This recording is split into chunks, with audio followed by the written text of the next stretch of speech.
পর্তুগালের লিসবনে বাংলা নববর্ষ উদযাপন পরিষদ শিশুদের নববর্ষ ভাবনা শীর্ষক চিত্রাঙ্কন প্রতিযোগিতা ও সাংস্কৃতিক অনুষ্ঠানের আয়োজন করে।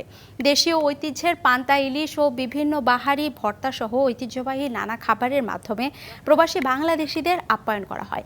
পরে প্রবাসী বাংলাদেশিদের অংশগ্রহণে সাংস্কৃতিক অনুষ্ঠানের আয়োজন করা হয়। এতে শিশুরা দেশাত্মবোধক গানের তালে তালে নাচ গান আবৃত্তি করে। তাছাড়া নারীদের জন্য বিভিন্ন ঐতিহ্যবাহী খেলার আয়োজন করা হয়। আয়োজকরা জানান, প্রবাসী শিশুদের মাঝে বাংলা ভাষা ও নববর্ষ উদযাপনের ঐতিহ্য ছড়িয়ে দিতেই এই আয়োজন।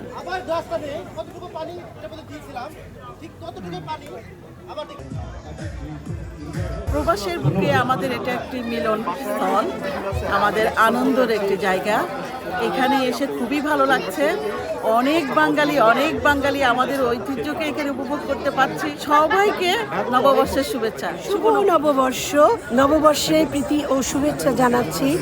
আমাদের আজকের দূতাবাস প্রাঙ্গণ এক টুকরো বাংলাদেশ হয়ে গেছে। সবার প্রতি এটাই আমাদের বার্তা।